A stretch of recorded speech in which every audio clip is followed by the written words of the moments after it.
Hello? Hello? Am I live on the Instagram? Oh, I'm not. Doggone it. Uh-oh. Hello, Facebook. I am having an Instagram problem, but I see you guys on Facebook. How you doing? Aha. Let's see who's coming in. Hang on. Hello, Pam. How you doing?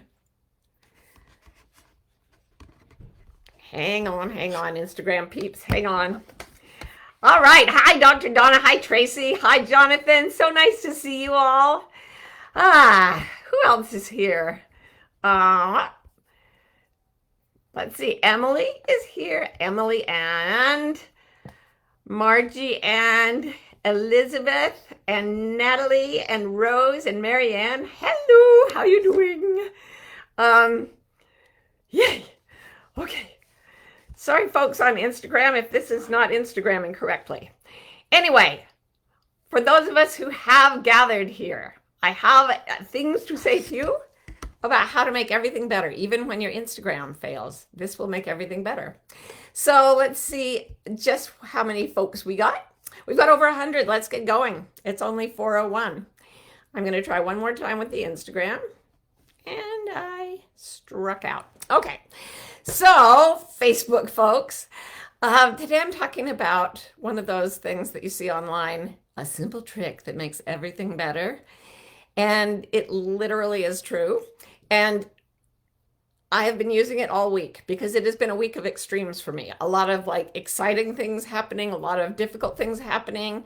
I've got people I love who have been struck ill. I've had tremendous opportunities come to me. And all of this has led me to a bit of ups and downs. Okay, here is Road to help with the Instagram. Okay, thank you. So, how have you all been? While she sets that up, I just want to see how y'all are doing. Hi, Robert and Denise and Laurie and Eileen and Linda. Okay.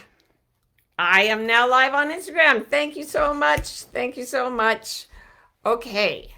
Rowie, did I do? Oh, sorry. Cancel. Okay, we're live everywhere. It's 4:02 my time, and I just had a classic example of why I need what I'm about to tell you guys. Hi, everybody from Instagram. It's great to see you guys. Sorry, I messed up the technology. All right. I've just been telling the folks on Facebook that there's a simple trick that you can use to make everything better, and it actually really works. And it comes from our neighbors in the Far East, as so many of my gathering room topics do. So when I was 20, I went to Singapore and I lived in Singapore learning Chinese for about a year. And then I traveled around Asia for another several months with a little knapsack. And I had a fellowship to study folklore in China. So I went to China and I gathered folk tales from people, and it was very exciting. But the whole time I was kind of alienated from what I saw as the philosophy there. First of all, it was a bit flattened by communism when I was actually present. But I kept reading about Buddhism in Western sources as a kind of life-denying philosophy, that it was stultifying and dead. And the reason is that the Buddha taught that the solution to discontent, to suffering, is to cease pursuing happiness and running away from suffering. So to grasp at happiness causes suffering, and to run away from suffering itself causes further suffering. And the idea was you're supposed to free yourself from both. And meditation is a practice where you let all that go. And the yogis were doing this stuff in India, and the Buddhists were doing it in China and Korea and Japan. And Westerners came and looked at it and said, these people are numb. They're not feeling anything. And I thought, yeah, who wants that? So I wasn't that interested when I was actually amongst those people. I have to say, in defense of whatever Westerners noticed, the bliss of this, that there were places in the Himalayas and so on where people were smoking a lot of weed, making it much easier to stop pursuing pleasure and running from pain. But most of them were not. Most of them were just letting go. This is what was different about Eastern philosophy that the Westerners that I studied early on didn't know. That there is a space outside of the pursuit of happiness that is actually happier than what we call happiness. So life, liberty, the pursuit of happiness, and the maximizing of material wealth, that's kind of been the goal in our culture for several hundred years. And we never even tried not lunging after happiness or running away from fear. And the reason is that we have this very material way of looking at the world in which your material wealth establishes the happiness of your inner condition. First noble truth of Buddhism, we exist in a state of constant dissatisfaction. Second noble truth of Buddhism, there is a cessation, there is a way out of this. And it's non-dependence on causes and consequences in the material world. This all sounds very philosophical and boring, I know. However, we're going to do something right now today that will show you how it works. So the idea is not that you stop being happy or sad. The idea is that there's a level of stepping back, which I talk about almost every week, where part of the consciousness moves back and observes what is being felt. And slowly, slowly, your identity starts to be located in the observer rather than the one experiencing happiness and sadness. It detaches, right? And then you're like somebody watching a fascinating movie. Your life is going up and down. You're having happiness and sadness, but you're watching this splendid movie from the comfort of the witness chair, which is actually incredibly blissfully good in a way that our culture doesn't even have vocabulary to articulate. And this is why nobody could do it. We don't even have a mental category for this, but you can feel it, and you can feel it easily. And this is what I'm going to ask you to do today. I want you to think of something in your life that is mildly upsetting. So not the worst thing that ever happened to you, but I mean, for you, it might be someday I'm going to die. And that might just be mildly upsetting to you. For other people, it might be horrifying. If it's horrifying, don't go there right now. It could be, I'm tired. I'm uncomfortable. I don't feel good right now. I had an argument with my friend or my spouse or whatever, and I'm really bummed out because I don't know how it's going to resolve. I haven't been outside in 1,000 years because of COVID. Whatever it is, like it's something that you push away and don't want to think about, really. You don't want to experience it. You do not want to experience it. So I'm going to use I'm tired because it happens to be true today. I'm not horrifically tired. I'm just kind of tired. So get that in your mind. Allow it to come up and notice how uncomfortable it is. Okay? So get uncomfortable with it. Let it in. Oh, God, my cat's got the flu and it may not get better. Whatever it is, okay? And then after you've sat in the discomfort for a minute, say, you know what? I'm just going to let it be for now.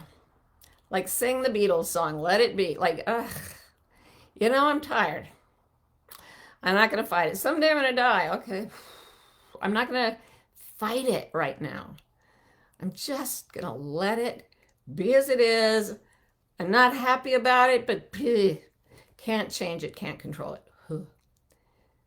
Now, if you got even the slightest little bit of relief, so you're going either, like it can be, I'm anxious. A lot of us on the gathering room, a lot of you guys have anxiety because you're sensitive souls. And there's a resistance to anxiety that makes the anxiety worse. And paradoxically, if you say, yeah, I've got a lot of anxiety. Right now, I'm quite anxious. Let me see. Oh, yucks. That's a yucky feeling. There it is. Like a bad taste in my mouth. I'm just going to wait until I can brush my teeth. So you're practicing, stepping back and letting it be. And if you've got even the tiniest bit of space, you might have noticed a subtle relaxation in your body and a little bit deeper breath. So now we're going to go to a different one. And this is a good thing that you're afraid will end. So I've done seminars and things my whole adult life, and there's this weird phenomenon in seminars where say it's a 4-day seminar. The first 3 days, everybody's like really happy and just hanging out and chill. But like the end of the third day, people start to get a little, wait, we haven't covered me yet. I have questions. And the last day, it's an absolute madhouse. Questions. I gotta talk to you. I just gotta talk to you for a minute. And then the seminar ends and people are like, no, but I still have questions. They don't want it to end. When we go to Africa, my favorite seminars of all time, it's 5 days in the African bush, giraffes walking by, monkeys in the trees, and people are so chill. And then the last day, people almost go into crushing depression because they so don't want it to end. So I want you to think of something beautiful in your life that when you let yourself, you're afraid it's going to end. Your youth, for example. I'm going to use youth. My youth is waving at me from the rearview mirror. And sometimes I'm like, ah! But I'm just going to say to it again. And here's what you need to do as well. Take your special thing that you hope will never end and say, I'm just going to let it be for now. I'm just going to let it be as it is. Remember it as it was. Let it go.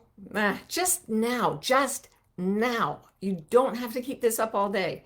Now, on the gathering room, let it go. And then the third thing is I want you to think of somebody whose behavior you would like to control. So I've got 2 beloved people in my life right now who I learned on separate phone calls are both having serious medical issues. And I would like to immediately jump in and tell them what to do about everything so that they can be healthy and happy and have everything they want. Because this is a pathological trait that I have. But I'm not going to, because I've gone that way, and that way lies madness. Codependency, folks. Pull up a chair. Instead, I'm going to think of these 2 beloved people, and I'm going to think, all the best to you. I wish you long life and all happiness, and I'm going to let you go. My life can't really fix your life. I can't even fix my own. Look, I can't even stop pushing against bad things or gripping at the good things. How am I going to change you? Not going to happen.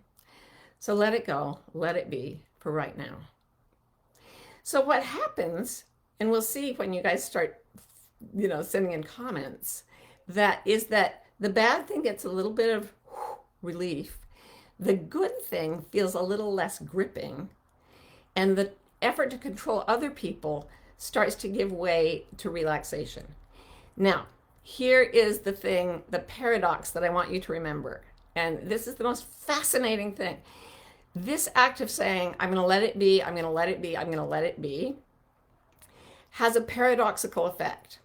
When you apply it to something negative, it makes your suffering less in quality and shorter in time. So the more you detach from suffering, the more the quality of the suffering becomes smaller. And I've done this with physical pain too. And the shorter the time of the suffering. But when you apply it to happiness, like my youth, or my baby's growing up, or whatever it is, when you let go of that, the pleasure of what you're experiencing deepens and grows richer and broader, and it lasts much longer. And the same thing is true of a relationship where you let go. All the good things become deeper and longer, and all the bad things become shorter in duration and less in quality. So this is an actual magic tool that was discovered in Asia, that when Westerners looked at it, they were like, "Wow, what is that? It's just life denying." I actually think anything else is life denying. And I've used the word before, Satchitananda, the suchness, the bliss of suchness, the bliss of this being just as it is. Let it go. Let good go, it gets bigger. Let bad go, it gets smaller. Let others go, we get closer. So that's the paradoxical, clever trick that will change everything in your life and ultimately result in your enlightenment. So we can now, let's look, Let's look at some questions. Right. Um, so wow, we are having a lot of issues with the technology today. Hang on, let me see if I can get my questions going. Okay, Jessica says, I can let it be during the day. Nighttime is more of a challenge. Yes, Pascal said, all of our misery comes from the fact that we are unable to sit quietly alone in a room. And you can run around, get the lights on, get the cameras going, get the TV on, get your phone in front of you. You can do all these things in the middle of the day. But at night, there's no distraction. Now, that's a bad thing, right? So what you do with it is you say, oh, yes, that's true. And you let it be. It's one of the things that you let be. You can always end around, no matter how bad the suffering gets, you can say, oh, yeah, this is worse because it's nighttime. Wow, I hate being awake at night. Oh, it's dark. I'm going to let it be dark. I'm miserable. I'm going to let myself be miserable. And it can be very frightening for a while, and it can feel, this is an interesting thing. When I used to go around talking to heroin addicts on the streets of Phoenix, well, they were in a methadone clinic, but they came from the streets. And I would ask them, what do you feel emotionally? And they said, I'm bored. That's what they never said they were miserable, though it was clear they were. These were homeless heroin addicts. And they said, I take heroin because I'm bored. When you wake up in the night and all your pursuing happiness and running away from pain are at their worst, what you will feel if you sit quietly and try to let go is boredom. That is a mask. Under it is your most panicky self, your most grasping self, your most pushing away self. And if you allow yourself to relax, you'll be able to see those scared selves and those gripping selves coming up. Is this pleasant? Well, it's not, but it's always happening. So this is what the Buddha did. He ran from it, from his own feelings for years and years into all kinds of ascetic practices and decadent living and everything else. And then he finally said, I can't get away from it. It's in me. So he sat down under a tree and he said, I'm not leaving until I've looked every one of these in the face, and I'm not afraid of it anymore. And it took days and days for this to happen. And at the end, he was completely, all his demons had come at him as monsters, all his frightening thoughts, and he had looked at them and said, you are illusion. He let them go, and they turned into flowers and settled all over him. And that is how it gets after you've been sitting minute to minute to minute saying, oh, bad feeling, let it be. Oh, good feeling, let it be. Oh, I want to control people, let it be. Let it be, let it be. Put that song on, guys, and listen to the wisdom. Dr. Donna says, how does this practice align with the surrender allow concept of wanting something? It is the same thing. It is exactly the same thing, only it's targeted at your own running after happiness and running away from discomfort. So it's just, you're looking particularly at yourself, and your desire to control people is also in you. So it's weirdly separating from the parts of yourself that are uncomfortable while allowing them to be as uncomfortable as they actually are. So it is surrender and allow. Yes. Amy says, I've done this separation thing for years, but I don't have the language for it, but it's blissful and wonderful. I learned it after years of depression and anxiety. How do you maintain the bliss, the calm? This all sounds expansive rather than living in an uncomfortable grasping. Thank you for all this. Is enlightenment when you laugh easily at all? Enlightenment, I love that you ask that. I don't think I'm enlightened, but as you know, I once had an experience in surgery where I saw this light people talk about. And I felt Satchitananda for the first time in my memory. And it was just bursting with laughter. Like the whole universe was echoing with this joyful laughter. And it had no end. And it was so much fun. I was like a yard full of puppies all tumbling around together. It was just exquisite. And the way you maintain it, Amy, is that when you notice yourself clenching, you let go of the pushing against hard feelings and you let yourself feel crappy, and you let go of gripping happiness and you let it pass. You let it go away from you, and you let people go away from you. And all of a sudden, boom, Suffering becomes smaller and shorter. Joy becomes bigger and more lasting, but beyond that, you're going to feel this thing for which we have no language. And I'm so grateful that you offered us that. And by the way, it does often follow years of anxiety and depression, as it did for the Buddha, right? As it did for Byron Katie, another of my favorite spiritual teachers. There's usually a period of seeking before you can learn to do this. You have to be in quite a bit of pain to let go of the sort of automatic grasping and pushing. And it's kind of, because it's so paradoxical, people usually don't try it until they're desperate. So if you're desperate, great news. You have all the motivation you need to get completely enlightened. And I do know that when you touch that light, and I can only imagine when you're in it constantly, just imagine the best time you've ever had with your best friends, laughing and laughing, and multiply that by 1,000,000, and it's kind of like that. So Emily Elizabeth says, you let good things go, they get bigger. You let bad things go, they get smaller. You let people go, they get closer. That's actually, we should listen to Emily Elizabeth and not to me, which is fabulous. That is exactly it in a nutshell. Try it. You'll just experience it. Stephen says, how do we separate let it be from just plain avoidance, which I admit I'm guilty of?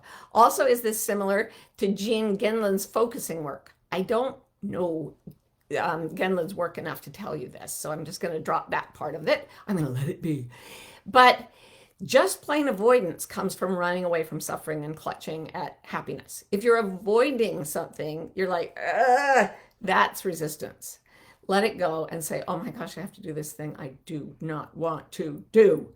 And you just allow, oh, I really don't want to do this. I cannot tell you how many things I'm prepared to do while saying over and over, I don't want to do this. I don't want to do this. I don't want to do this. I don't want to, but I keep doing it.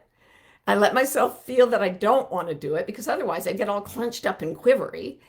And if you're avoiding, say, doing something joyful because you might lose it, same thing. It's a grasping even before you've begun.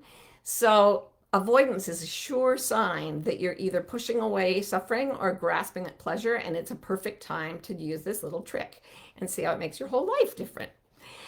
Elizabeth says, how do you balance letting go and listening to your inner voice when it speaks with wisdom and awareness? What an amazing question. This is an added benefit. Okay, today I just wanted to talk about this odd paradox, because I've had an exhausting few weeks.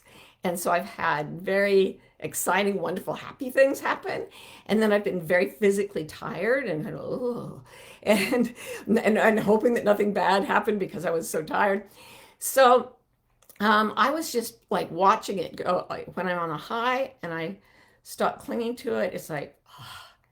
And when I'm tired and I stop resisting it, oh.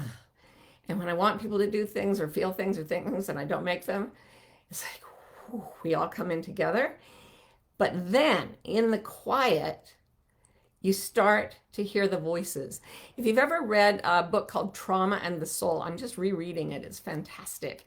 And it talks about the fact that only in times of difficulty and crisis do rips appear in the fabric of the psyche that allow numinous experiences to happen. And this psychologist, gosh, I'm blanking on his name and everything else today, but he actually believes that there's a liminal space that is neither fictional nor material, but exists halfway between imagination and reality. It has its own kind of reality. And you need trauma in his reading of things to access the numinous. It's what Leonard Cohen says. There's a crack in everything. That's how the light gets in. So the suffering, the anxiety, the depression, they're actually all useful allies that will rip the fabric of your psyche. And when you stop the pushing and the pulling, as Walt Whitman said, apart from the pushing and hauling stand I. He had a little enlightenment experience. And it's all about not pushing and pulling, just stillness. In that, in Trauma and the Soul, it talks about all these patients this guy has treated, hearing the voice of an inner wisdom that sometimes knew things that weren't geographically in the same location they were. Like a little girl who could not go into a room where there was somebody who died. And an angel, she said, just kept pushing her away from the door. So the psychology of it was she was experiencing something from her inner wisdom. But how did, like as a person, how would you know there was someone dead in that room? So this guy says, Rowie, if you could Google the name of trauma and the soul and send me that man's name, I know everybody's going to want the name and I don't have his name on my mind. But if you can use moments of wanting to push, wanting to pull, wanting to grip, if you can use those to quiet yourself, it will rip the fabric of your psyche enough to let in the light, and you will hear or feel the presence of your higher self or your inner guides or your outer guide. I don't even know what they are. But people reliably report that in the quiet of not pushing, pulling, or grasping, we have wise protectors who are helping us get through whatever situation we're facing. So I'm glad you asked me this. Julie says, does let it be mean we don't tackle the hard stuff? No, it means we tackle the hard stuff calmly. The hard stuff, it's a completely different set of measurements, you guys, from just what makes us happy, what makes us sad. The hard stuff, remember, I like to say play is the way we should go forward in our lives, but you can play the piano at a very high level. You can play football, go Rams, in the Super Bowl tonight. And these people are not just lying around the pool eating bonbons. They're playing hard. And playing can involve all these extremities of joy and sorrow and love and hate and all the things. But if you can let go of the grasping, the pushing, and the controlling, you can move through the hard stuff calmly and in a kind of wondering awe. The hard stuff is like the most beautiful hike of your life. It's like, wow, that was intense. And it was either good or bad, but it was beautiful. As Emily Dickinson said, beauty doesn't have to explain, it is. Marcia says, my friend did not invite me to her wedding. Should I just let it go? Unless you want to suffer, I would. Or maybe you're so angry at her that no matter what you do, you still feel angry at her. Stop resisting. You feel angry. All right. But if you think, I'm going to teach her, I'm going to fix this, I'm going to make her different, welcome to hell.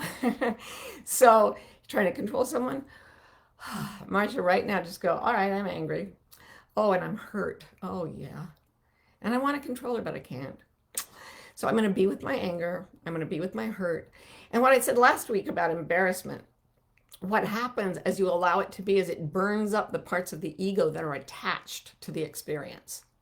So not only are you coming out of the horror house of uncontrollable emotion, not only are you extending beauty and joy and minimizing sorrow, but you are burning the part of your ego that is wrapped up in the anger, the sorrow, the control, whatever. And as it goes, you will have less ego left to feel those things later on. It will be more of you in Satchitananda and less of you in sorrow or even potential sorrow.